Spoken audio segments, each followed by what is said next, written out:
Hello दोस्तों, मेरे कहानी वाले चैनल पे आप सभी का स्वागत है।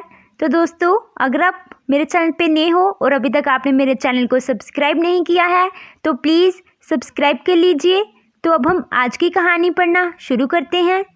बड़काऊ जेठानी की चालाकी पड़ी उस पर ही बारी। शारदा जी की दो बहुएं हैं, रूपा और रेखा।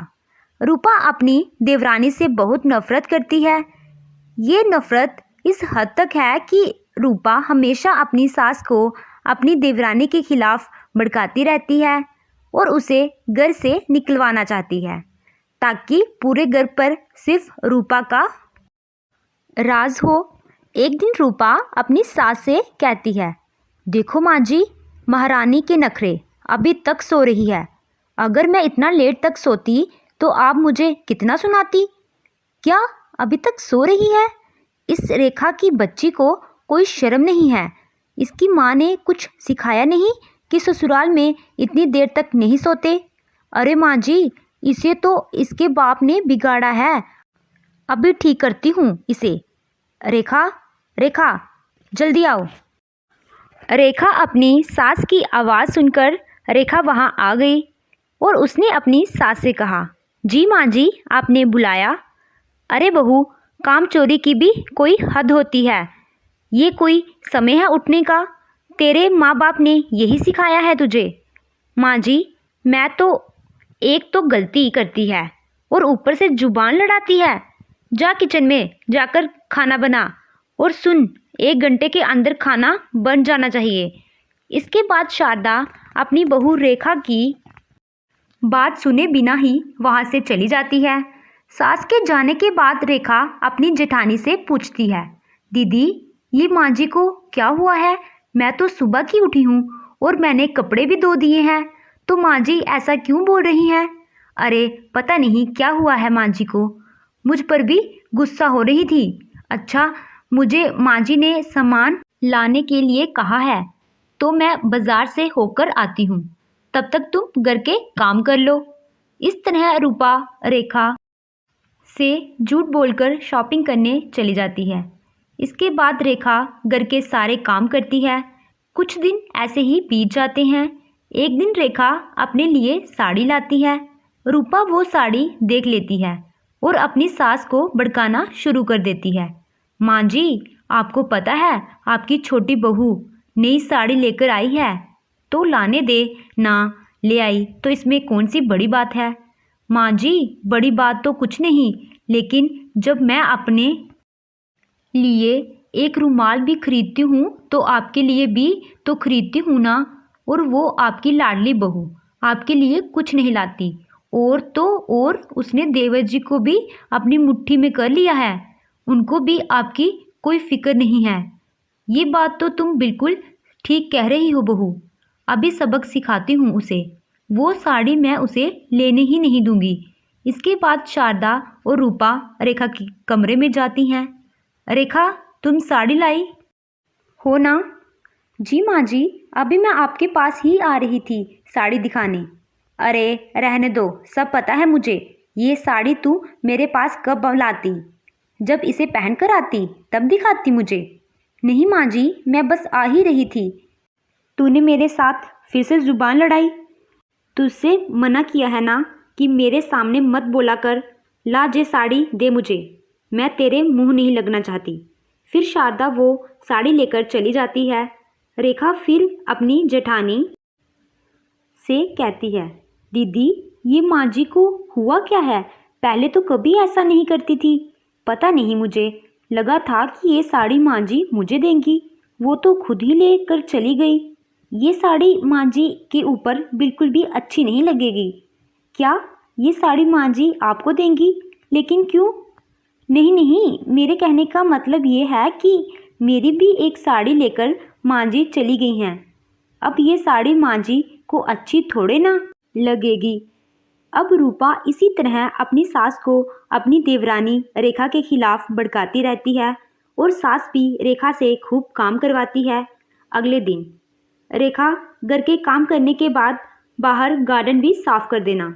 माँ जी, मेरी तबीयत ठीक नहीं है, आप दीदी से बोल दें कि वो कर दें। क्यों रेखा, मैं क्यों करूं? मैं इस घर की नौकरानी नहीं हूँ जो गार्डन साफ करूँ। नौकरानी तो मैं भी नहीं हूँ दीदी, फिर भी घर का सारा काम करती हूँ। अभी इन दोनों में बहस हो ही रही थी कि तभी सास बोल पड़ती है। रेखा, कितनी बार बोला है तुझे कि अपनी जुबान कम चलाया कर। हम दोनों तुमसे बड़ी हैं, तू हम लोगों के सामने लगातार बोले जा रही है। जा अब चुपचाप गार्डन साफ कर दे। इसके बाद रेखा गार्डन साफ करती है। अब तो ये रोज़ का हो गया था। उसकी सास और जेठानी उस पर खूब अत्याचार करते। एक दिन रेखा के पिताजी उससे मिलने आते हैं। अरे पिताजी, आप यहाँ? आज आपको बेटी की याद आई? अरे याद तो मुझे रोज आती है। अरे तू मुझे ये बता कि तूने अपना क्या हाल बना रखा है? तेरे ससुराल वाले तेरा ध्यान नहीं रखते क्या? नहीं नहीं पिताजी, यहाँ पर सब बहुत अच्छे हैं, सब मेरा बहुत ख्याल रखते हैं। अच्छा, मैं तुम्हें यहाँ तुम्हारी अमानत देने आया हूँ। मैंने अपनी फैक्ट्री तुम्हारे नाम कर दी है। लेकिन क्यों पिताजी? बेटा, मैं आजकल बीमार ही रहता हूँ और अपने सारे फर्ज से मुक्त होना चाहता हूँ। अभी रेखा बात कर ही रही होती है कि ये सारी बातें उसकी जेठानी सुन लेती है और सीधा अपनी सास के पास जाती है। माँ जी, आज रेखा के पिताजी आए हैं, उन्होंने अपनी फैक्ट्री रेखा के नाम कर दी। क्या बहू, तू सच कह रही है? उनकी फैक्ट्री तो बहुत बड़ी है। माँ जी, आपकी लाडली बहू के पहले ही इतने नखरे हैं, अब आगे जाकर हमें वो अपनी उंगलियों पर नचाएगी। रूपा को लगा था कि वो अपनी सास को भड़काने में कामयाब हो रही है, लेकिन उसे क्या पता था कि उसकी ये चाल उसके ऊपर ही उल्टी पड़ जाएगी। अगले दिन रेखा बर्तन धो रही थी कि तभी वहाँ पर उसकी सास और जेठानी आ जाती हैं। रेखा की सास रेखा से कहती है, अरे रेखा बहू, तुम क्यों बर्तन धो रही हो? रूपा धो देगी, तुम चलो मेरे साथ। रूपा, ये बर्तन धो देना और उसके बाद एक गिलास बादाम वाला दूध ले आना। माँ जी, मैं ये बर्तन नहीं धो सकती। और क्यों दूँ मैं ये बर्तन? क्योंकि मैं कह रही हूँ, और तुम इस घर की बड़ी बहू हो, तुम्हारी ये जिम्मेदारी है, तुम्हें उसे निभाना चाहिए। लेकिन फुर्सत मिले तब ना, और बर्तन साफ करके दूध याद से ले आना। लेकिन माँ जी, बादाम वाला दूध किसके लिए? रेखा के लिए। तुम्हें देखा नहीं कितनी कमज़ोर हो गई है, सारा दिन घर के काम में लगी रहती है। इसके बाद शारदा रेखा को लेकर वहाँ से चली जाती है और रेखा से कहती है, बहू, आज के बाद तुम घर का कोई काम नहीं करोगी, सारे काम रूपा कर लेगी। और हाँ, मैंने जो तुमसे साड़ी ली थी ना, वो मैं तुम्हें वापस कर दूंगी। मेरे पास कुछ और भी साड़ियाँ पड़ी हैं, मैं वो भी तुम्हें दे दूंगी। इसी तरह से कई दिन बीत गए। शारदा रेखा को कोई काम करने नहीं देती और सारा काम रूपा से ही करवाती।